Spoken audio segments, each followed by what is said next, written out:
상실된 치아의 대체 치료법 임플란트. 최근 임플란트 대중화로 시술 건수는 매년 증가하고 있다. 하지만 시술 환자 10명 가운데 2명은 부작용. 늘어나는 부작용 사례로 치아 관리의 중요성이 부각되는 것도 사실. 안전하고 정확하게 부작용 없는 임플란트 치료법의 모든 것을 알아봅니다.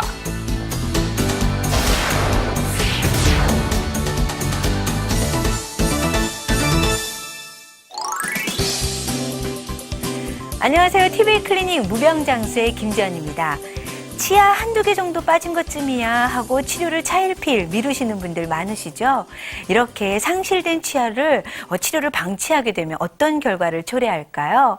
이 치열의 균형이 깨지면서 건강했던 치아에도 악영향을 미칠 뿐만 아니라 뇌의 자극이 느려지면서 치매도 빨리 찾아오게 된다고 합니다. 이 치매의 원인까지도 될 수 있는 상실된 치아, 빈자리를 빨리 채우는 것이 무엇보다 중요할 텐데요. 그래서 오늘은 올바른 치료법은 없는지 자세하게 알아보도록 하겠습니다. 오늘 도움 말씀 주기 위해서요. 치과 전문의 심성환 원장님 나오셨습니다. 원장님 안녕하세요. 네, 안녕하세요.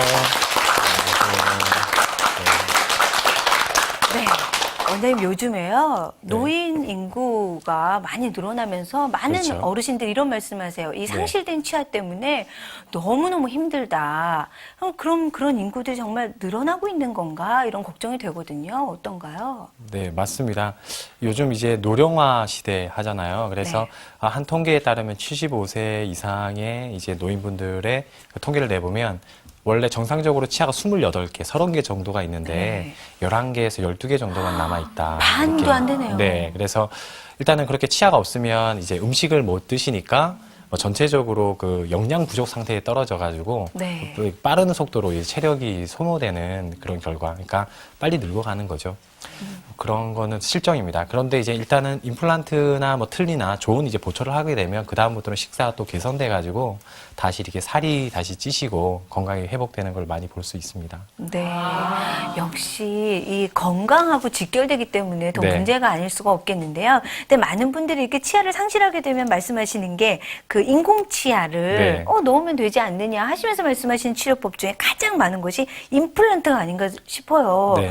근데 임플란트 많이는 들어봤는데 최근에는요 어르신들 사이에서 야 임플란트 그거 부작용 있대. 그 부작용 있대. 너 들어봤니? 이런 말씀들도 정말 많이 하시거든요. 그건 어떤가요? 네, 맞습니다. 요즘 그 언론에서 몇 개의 뭐 치과 네트워크 해가지고 이제 많이 노출이 되고 있어요. 문제점에 대해서. 그런데 그 임플란트 시술 자체에 대한 문제점이 아니라 그거를 활용하고 이용하는 방법상의 과도한 치료라든지 부적절한 치료라든지가 이제 문제가 된 거는 사실입니다. 하지만 임플란트 치료라는 것은 뭐 틀니나 브릿지나 그 임플란트나 치아 없어진 치아를 복구하는 그 치료법 중에서는 가장 진화되고 가장 그 자연 치아와 흡사하고 기능이나 모양에서 가장 이제 좋은 진보된 치료인 것은 분명하지요. 그러니까 올바른 자리에 올바르게 치료를 하는 것이 가장 중요한 부분이 아닌가 하는 생각이 듭니다. 네. 그렇다면 역시 내 치아 상태가 어떤지를 먼저 정확하게 진단을 하고 거기에 맞게 치료가 이루어지는 것이 무엇보다 중요하겠는데요. 그렇다면 임플란트 도대체 어떤 치료법이길래 하고 많이들 궁금하실 것 같아요. 그렇다면 내가 이 치료법이 꼭 필요할까? 아닐까? 이것도 판단이 잘 이루어져야 될 것 같거든요. 네, 맞습니다. 요즘 그 이슈화가 여러 번 됐죠, 치과가. 그래서 그 고발 프로그램에도 나오고 뭐 이랬는데요. 그래서 요즘 많은 분들이 물어보세요. 이걸 꼭 임플란트를 해야 되는지, 이걸 꼭 이 치아를 뽑아야 되는지 물어보시는데 그걸 판단하는 그 기준점이 상당히 중요합니다. 그래서 제가 조금 이런 치아들은 뭐 꼭 뽑고 뭐 그게 브릿지가 됐든 임플란트가 됐든 해야 되는 치아를 정리를 해봤어요. 네, 자료를 한번 보도록 하겠습니다. 치아가 동요도라고 하죠. 그 흔들림이 좌우로 3mm 이상 흔들릴 때는 반드시 뽑으셔야 됩니다. 어떤 방법을 동원해서라도 치료가 되질 않아요. 적절하게 치료가 될 수 있는 거는 살려야 되고 그다음에 빨리 뽑아서 그 지나친 염증이 옆으로 퍼져서 더 많은 피해를 입히기 전에 뽑아야 될 것들은 뽑고 피해를 최소화시키는 것이 이제 중요하다 하겠죠. 본인도 흔들어 보면 3mm 이상인 거는 금방 알 수 있지 않습니까? 그리고 또 하나가 수직 동요라고도 얘기를 하는데요. 치아를 눌렀을 때 방석처럼 아래로 내려갔다가 솟구치는 또는 위에 치아 같은 경우는 위로 올라갔다가 내려오는 그런 치아들도 무조건 이제 발치가 된다라고 생각을 하셔야 됩니다. 그런 치아들은 어떤 방법을 동원해서라도 그 움직임을 멈추게 할 수는 없어요. 또 한 가지 세 번째는 이제 치아가 파절된 게 부러진 치아인데요. 부러진 게 다행히 수평으로 부러졌을 때는 어떻게든 치아를 살려낼 수 있어요. 근데 이제 뿌리 밑으로, 그러니까 잇몸 경계 밑으로까지 수직적으로 파절이 됐을 때는 어떤 방법을 통해서도 그걸 또 붙일 수가 없기 때문에 아쉽지만 이를 뽑게 됩니다. 그래서 수직적으로 파절이 왔을 때 이를 뽑고 임플란트 하는 게 또 적절하다. 이 세 가지 정도만 유념해 두셔도 이 치아를 뽑아야 될지 그다음에 살릴 수 있을지에 대한 어떤 중요한 기준점, 큰 부분의 기준점이 생기리라고 생각이 듭니다. 네, 그렇네요. 주위에서 야, 아직 하지 마. 그 소문이 좀 여러 가지가 있어. 이런 사람들도 있을 거고 너 빨리 지금 당장 가서 해. 이러는 사람도 있을 텐데 이런 기준점들을 상대적으로 기억하고 있다가 전문의하고 상담을 받으시면 무엇보다 좀 나에게 맞는 치료법을 찾을 수 있지 않을까 생각이 듭니다. 그렇다면 그래도 부작용을 줄이기 위한 임플란트 치료법은 그러면 어떤 방법이 있는 건지가 궁금합니다. 네. 사실 환자분들한테 이제 많은 상담을 하다 보면 뭐 수술을 잘해요 라는 것보다 임플란트 개수를 몇 개를 써야 돼요. 뭐 비용은 얼마예요. 이런 것들이 훨씬 더 이렇게 피부에 와닿는 문제이긴 하더라고요. 그래도 이제 의사에게는 중요한 것은 임플란트 시술을 얼마나 더 완벽하게 할 것인가에 대한 고민이 가장 큽니다. 그래서 몇 가지 준비를 해봤어요. 임플란트 치료가 잘 되기 위해서는 크게 한 4단계 정도의 그 좋은 진료가 이루어지면 됩니다. 첫 번째로는 이제 모든 그 일도 그렇지만 그 수술 또한 그 진단 분석이 처음에 시작이 좋아야 됩니다. 진단 분석을 정확하게 해야 뭐 임플란트를 적게 쓰는 자리에는 적게 또는 이렇게 원칙적으로 개수대로 쓰는 자리는 개수대로 이렇게 결정을 내려야 올바른 치료가 될 수 있겠죠. 그래서 이제 정확한 진단 분석을 하기 위해서는 요즘 CT 장비라고 하죠. 입체적으로 분석을 해서 수술을 어떻게 진행할지 분석을 해야 합니다. 그다음에 당연히 두 번째로는 수술을 잘 해야 되고요. 요즘 이제 수술을 잘 하기 위한 고민거리는 의사의 실력이 출중해야 되는 것은 물론이고요. 그 장비, 의사를 도와주는 그 장비가 뛰어나는 것도 중요합니다. 그래서 레이저 장비를 요즘 많이 쓰고 있고요. 또 하나는 그 수술 술식도 중요해요. 그 줄기세포 유도술, 그러니까 줄기세포를 조금 유도해내는 그런 수술 술식이 있습니다. 그런 술식을 사용하려면 그냥 뭐 일주일 만에 나을게 한 3일 만에 낫는다든지 이런 식으로 이제 좋은 결과를 유도해낼 수가 있습니다. 그리고 또 보철을 잘 만들어야 됩니다. 그러니까 수술 아무리 잘 되고 뭐 튼튼한 뿌리가 생겨도 보철이 엉망이면 씹는데 잘 안 씹히고 씹는데 음식물 많이 끼고 이러면 뭐 잘 씹자고 만드는 건데 문제가 있겠죠. 그래서 보철을 어떻게 잘 만들 건가에 대한 그 접근이 또 필요하겠죠. 이 4단계가 잘 이루어지면요. 거의 뭐 완벽한 자연 치아와 흡사한 치아가 만들어집니다. 근데 말씀을 듣다 보니까요. 저희는 좀 편해진 것 같아요. 환자 입장은. 근데 뭐가 이렇게 체계적이고 복잡해졌는지라는 생각이 듭니다. 그러니까 이 의료진 입장에서는 굉장히 체계적으로 바뀌었구나라는 생각이 들거든요. 그러니까 입체적 정밀 분석에서 시작해서 무슨 처음 듣는 얘기도 저는 있었어요. PRF 치료, 뭐 레이저, 그리고 또 뭐 루이스 버튼 해가지고 이 치유를 좋게 하는 방법까지 정말 그러니까 시작부터 이 완쾌되는 것까지를 다 지금 계획에 넣고 계세요. 그렇다면 저희가 이제 단계별로 하나씩 볼까요, 원장님? 네. 일단 첫 번째 단계는 아까도 말씀드렸지만 이게 진단 분석이 잘 되어야 됩니다. 환자 몸에 꼭 맞게. 그다음에 되도록이면 최소의 치료로 최대의 효과를 얻어낼 수 있는 진단 분석이 필요한데요. 근데 중요한 장비가 우리 몸은 입체적으로 만들어져 있으니까 입체적으로 수술을 하니까 입체적으로 분석을 해야 됩니다. 그때 이제 CT라는 장비를 활용을 하는 것이죠. 일단 CT는 뭐 그 병원에서 이제 크게는 이렇게 누워서 이렇게 들어가는 장비를 쓰는데 치과에서는 이제 이렇게 작은 그 장비를 이용을 해서 입체 영상을 얻어냅니다. 그래서 입체 영상을 얻어내면 지금 화면에 나오는 것처럼 각 평면으로 잘라서 옆으로도 쳐다보고 아래에서 위로도 올려다보고 그다음에 앞에서 뒤로 쳐다보는 단면도 만들어서 그 각 두께, 뼈의 길이를 정밀하게 이게 측정을 할 수가 있고요. 그리고 또 골 밀도, 뼈의 그 밀도를 얼마나 이제 단단한가를 이렇게 측정을 해가지고 밀도가 높으면 임플란트 개수를 줄일 수가 있고요. 밀도가 지극히 낮으면 그 임플란트 개수를 또 원칙적으로 심어야 되는 그런 부분도 있겠죠. 그래서 그런 결정을 통해 가지고 최소의 치료를 유도해낼 수가 있습니다. 정말 왜 입체적 이다라고 표현을 하셨는지 알 것 같습니다. 자, 그렇다면 그 다음에 치료법 중에 이제 정말 이제 치료로 들어가야 할 텐데 네. 분석이 끝났으며 레이저 치료와 아까 PRF 치료가 있다고 하셨어요. 네. 자, 레이저 치료는 좀 들어본 것 같기도 한데 그래도 기존의 치료법하고는 어떻게 다른지는 잘 모르겠거든요. 네, 뭐 레이저라 하면 요즘은 피부과 같은 데서는 아주 그쵸? 일반적으로 사용되지 네네. 않습니까? 뭐 피부 네. 재생에 있어서 레이저의 가장 큰 특징은 세포를 좀 재생시키는 그런 역할을 합니다. 그런 에너지를 줍니다. 네. 그래서 그냥 기존의 칼과 드릴로 수술했을 때와 레이저를 동원해가지고 수술했을 때는 약간의 그 차이점이 발생을 하는데요.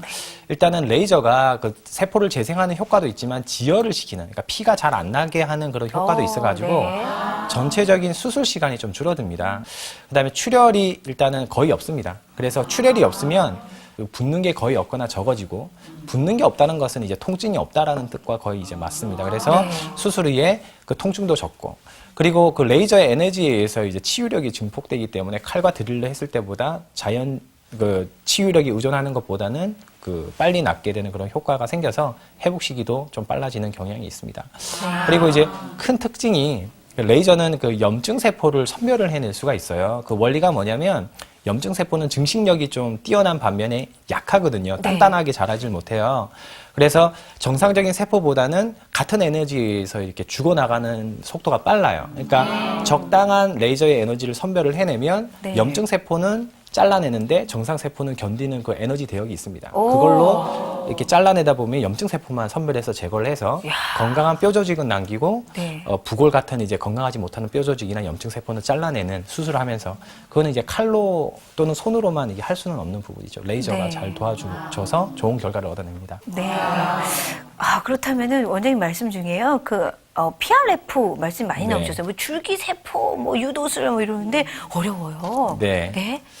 아, 그렇죠. 어렵죠. 네. 그 요즘 이렇게 뉴스나 이런 거 보면 줄기세포 네. 얘기를 많이 합니다. 예, 줄기세포라는 거는 이제 미부나 간엽세포라 그래가지고 일종의 이제 애기세포예요. 그러니까 피부로 가면 피부로 분화할 수 있고 뼈로 가면 뼈로 분화할 수 있고 골수로 가면 골수로 분화할 수 있는 그런 어떤 그 성장의 그 가능성이 남아있는 세포인데요. 우리 몸에 아주 극소량이 있습니다. 그 줄기세포가 그러면 상처가 어디서 났는지 알고 스스로 찾아오느냐 하면 그게 아니라 우리 피 안에는 혈소판이라고 이게 피딱지를 만드는 세포가 있어요. 그 피딱지를 만드는 혈소판이 자기가 피딱지를 만들면서 성장인자라고 하는 단백질을 분비를 합니다. 그루스 팩터를 분비해가지고 줄기세포를 끌어옵니다.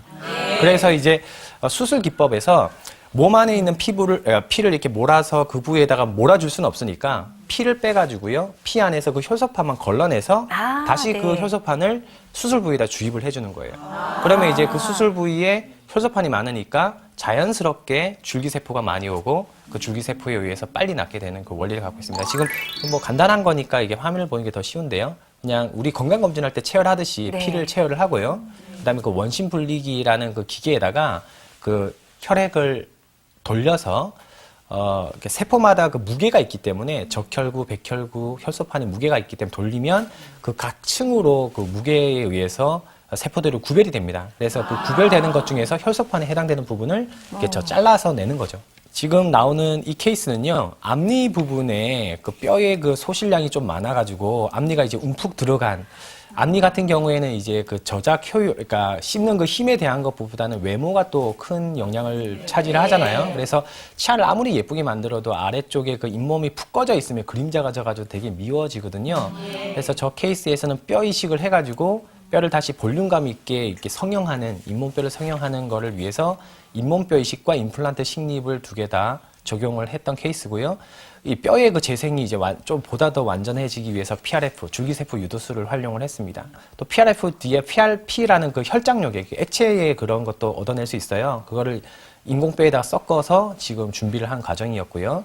그리고 그 준비된 그 뼈 홀 부분에다가 임플란트를 지금 식립을 하고 있는 겁니다. 식립을 하고 나서 이제 뼈 이식을, 저 가루로 된 인공뼈를 그 이식을 하고 있습니다. 그리고 그 위에다가 또 아까 그 노란색의 그 겔상의 피부린을 덮어가지고 꿰매가지고 그 위에 겔상의 그 PRF가 이렇게 덮여져 있으니까 거기서 많은 신호들을 방출을 하고 하면서 잇몸도 잘 재생시키고 뼈의 재생도 또 빨리 또 그 견고하게 그 시키게끔 유도를 해낸 수식입니다. 와, 신기합니다. 그렇다면 PRF 치료를 하면 아무래도 치유 능력이 좋아지니까요. 제 생각이지만 원장님. 이 임플란트 치료가 어려웠던 환자들이 있잖아요. 좀 쉬운 환자가 있고 또 심각한 환자가 있고 좋지 않을까라는 생각이 드는데. 훨씬 좋죠. 네, 사례자를 보면서 한번 이야기를 들어볼까요? 네, 그러도록 하겠습니다. 자, 이 케이스는 이제 치료 전에 치아가 위에는 하나, 아래는 2개만 있었던 그런 경우였어요. 평생 소원이 이제 틀리 없이 지내는 젊은 여성분이셨습니다. 아이고, 그래서 네. 위에 임플란트 8개, 아래도 임플란트 8개로 치아 14개, 14개씩. 그러니까 치아 14개 만드느라고 임플란트 14개 심지 않습니다. 그래서 8개, 8개씩 심어서 전체적인 어떤 치아를 만들어가지고 지금 아주 살이 많이 찌셨습니다, 이분은. 그러니까 막 삐쩍 말랐다가 살이 많이 찌셔서, 예, 살 빼라고 지금 얘기를 많이 하고 있는 분이고요. 이분은 40대 남성이었는데요. 이분은 뼈에 그 유전적인 그 뼈 질환을 갖고 있으셨어요. 그래가지고 어떻게 해도 자꾸 이제 뼈가 망가지는 그런 분이셨습니다. 위에는 너무 많이 망가져서 임플란트를 여러 개 심을 수 있는 뼈 자리조차도 없어서 임플란트 소수를 심어서 틀니로서 튼튼한 틀니를 만들어주는 기법이 있습니다. 그걸로 했고, 아래는 그나마 이제 임플란트 8개를 심을 수 있는 자리가 있어서 8개를 가지고 고정성 보철을 했어요. 그래서 일단 남이 보기에 이제 부끄럽지 않고 저작하는데 전혀 문제가 없게끔 만들었던 케이스였습니다. 네.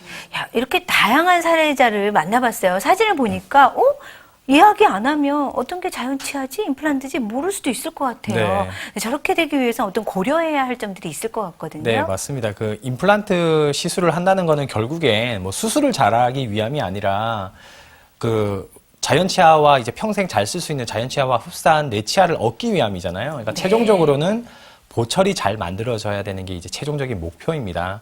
아까 그 1, 2, 3, 4단계에서 4단계 어떻게 하면 이제 완전하고 편안한 이제 보철을 만드는가가 문제인데요. 네. 일단은 뭐 그 치과 의사와 그 치과 기공사의 그 실력이 제일 중요합니다. 정성이 제일 중요하고요. 근데 그걸 만드는 데 있어서 고려점이 있습니다. 어떤 게 있어야 되면 첫 번째로는 교합이 균형되고 자연스러워야 됩니다. 두 번째로는 음식이 아무리 잘 씹혀도 치아와 치아 사이에 계속 음식이 끼면 그 참 고역이거든요. 네. 그래서 이제 음식물이 끼지 않도록 만드는 게 또 아주 중요한 포인트입니다. 그리고 세 번째로는 턱 운동이 자연스러워야 되는데 치아가 전체적으로 없는 분이나 아니면 뭐 교통사고라든지 큰 이제 사고가 있어가지고 턱 운동의 어떤 그 움직임에 이제 좀 어려운 분한테 이제 해당되는 사항이죠. 네. 그래서 턱 운동의 조화까지 이게 고려한 치아를 만드는 게 중요하겠습니다. 진짜 고려해야 할 점이 많군요. 네. 자, 그럼 이제 보철 제작이 남았어요. 네. 그렇다면 보철 제작 같은 경우는 아무래도 이가 잘 맞물리는 것도 우리가 이렇게 중요하지만 왠지 그 잇몸 상태도 굉장히 많이 고려돼야 될 것 같다는 생각이 맞습니다. 들거든요. 네. 네. 그 씹히는 게 잘 씹혀야 되는 거는 아주 기본 중에 기본인데요. 임플란트를 많이 해보면 항상 이제 고민거리가 어떻게 하면 음식이 안 끼게끔 유지할 수 있는 치아를 만들 건가가 아주 큰 고민거리입니다. 그래서 그 음식이 덜 끼고 세척이 이게 잘 유리하게끔 만들기 위해서는 사실 치아의 모양만 중요한 게 아니에요. 치아를 받쳐주고 있는 그 밑에 하방의 그 잇몸의 모양이 상당히 중요합니다. 왜냐하면 치아가 빠지고 나면 치아가 빠지고 난 다음에 지나면 지날수록 잇몸 뼈도 없어지지만 위에 그 건강한 잇몸도 줄어들어가지고요. 불량한 잇몸만 남게 돼요. 헐렁헐렁한 잇몸만 남게 됩니다. 정상적인 치아는 치아도 있고 그 하방에 잇몸도 이게 똥똥해가지고요. 뚱뚱해가지고 그 낄 틈이 없어요. 근데 치아가 빠지고 난 다음에 임플란트 치아를 그냥 만들어 놓으면 밑에는 이게 잘룩한데 위에 씹는 면은 똑같이 넓어야 되니까 밑에가 이제 턱이 져가지고 이제 음식 끼는 자리가 생기게 마련인 거죠. 근데 저 생기는 자리를 기존의 방법, 그러니까 그 전통적인 방법에서는 큰 그 특효가 없었습니다. 그래서 아주 심각할 때는 위에 입천장에 잇몸살을 떼와가지고 이식을 하는 경우도 있었는데 극히 그 성공률이 낮고 그 다음에 상당히 통증이 높아가지고 의사들도 꺼려 했던 그런 수식입니다. 근데 요즘은 루이 버튼이라는 간단한 부품이 개발되면서 그 원래대로 완벽하게 다 재생시키지는 못하지만 2~3배 정도의 그 확장력을 얻어낼 수 있게 됐어요. 그 결과를 보면 처음에 그 수술하기 전에 저렇게 좁아졌던 게 루이 버튼을 장착하고 나서 초록색 그 선으로 이렇게 꺼놓은 것처럼 넓어졌습니다. 그리고 그 두 번째 케이스도 역시 똑같이 이렇게 폭이 넓어져가지고 저렇게 밑에 하방에서 잇몸이 넓어진 상태에서 본 떠가지고 치아를 만들면 음식물 끼는 게 없어지거나 상당히 극소화되는 것이죠. 그렇군요. 자, 우리가 부작용을 줄이기 위해서요, 임플란트를 하기까지 그 4단계 치료법까지 모두 살펴봤고, 또 이렇게 보철에 관한 이야기도 나눠봤습니다. 보철도 다양하구나라는 이제 걱정이 생기셨을 것 같아요. 그래서 원장님께서 보철 타입별로 또 정리를 해주셨다고 하니까요. 그 사례자의 모습을 보면서 저희가 좀 효과를 찾아볼까요? 네. 그 기존에 이렇게 임플란트가 빠지면 임플란트 개수대로 심는다고 생각하시는 분이 아직도 많으신데요. 그 임플란트 치아가 상실된 그 개수대로 임플란트 요즘은 심지 않고요. 뼈를 분석해서 적당하게 사용을 해야 됩니다. 일단은 그 소수의 어금니를 복구를 할 때는 대체적으로 같은 수의 그 치아를 사용을 합니다. 이 케이스는 2개가 빠져서 2개의 어금니를 심고 이 케이스도 5일 만에 심는 그 어금니를 만들어줬던 그런 케이스입니다. 그리고 두 번째 케이스는 전체 치아를 복구를 할 때 14개의 치아를 만드는 데 있어서 14개의 임플란트를 심지 않고요. 요즘은 8개의 임플란트, 아주 극히 뼈가 좋으신 분들은, 그 다음에 또 나이가 많아서 그 근력량이 좀 많이 줄어 있으신 분들은 6개의 임플란트로도 가능하기도 하고요. 근력량이 너무 이렇게 높고 하시는 분들은 9개로 늘리기도 합니다. 이 케이스는 여성분이었기 때문에 루틴하게 8개의 임플란트로 14개의 치아를 만들었던 그런 경우입니다. 그 다음에 또 하나가 그럼 8개도 아주 경제적으로 힘들어 하시는 분들이 있으세요. 비용이 높으시니까요. 그리고 또 8개를 심고 싶어도 심을 수 있는 뼈자리가 없는 분도 있으세요. 이럴 때는 3개나 4개 정도 임플란트를 심고 임플란트에다가 자석을, 틀니에다가도 자석을 붙여서 자석에 의해서 틀니가 유지되는, 잘 안 떨어지게끔. 그 다음에 이제 임플란트의 쇠기둥이 씹는 힘을 이렇게 받쳐주게끔, 상다리처럼 받쳐주게끔 하는 그런 타입의 임플란트 치료법도 있습니다. 그러니까 항상 임플란트를 많이 심고 하는 것이 능사는 아니다라는 것이죠. 그리고 이제 자석을 사용하지 못하는 사람들도 있어요. 거부하시는 분도 있고, 그럴 때는 바 타입의, 그러니까 쇠 기둥 같은 거를 이렇게 체결을 해가지고 쇠 기둥에 의해서 이제 유지가 되게끔 하는 그런 케이스, 그러니까 그런 경우에 그 보철 타입도 있으니까 참고를 하시면 좋을 것 같습니다. 네, 오늘 아주 그냥 임플란트에 대해서 속 시원하게 알아보는 시간이 아니었나라는 생각이 들었습니다. 자, 이렇게 근데 좋은 치료법을 통해서 부작용을 줄이면서 4단계를 꼼꼼하게 따져서 치료를 받았다 하더라도요, 잘 유지하기 위해서는 또 주의사항이 필요할 것 같거든요. 어떤 점이 있을까요? 네, 화면을 보면서 좀 했습니다. 아까 그 3단계에서 아무리 수술 잘 돼도 수술 후에 막 술 마시고 담배 피면 큰일 난다고 했지 않습니까? 그래서 수술 후에 최소한 2주, 길게는 한 달까지 반드시 이제 금주금연을 하셔야 됩니다. 특히나 흡연은요, 그 몸 안에다가 내 입 안에다 독약을 바르는 거예요. 그러니까 수술했던 게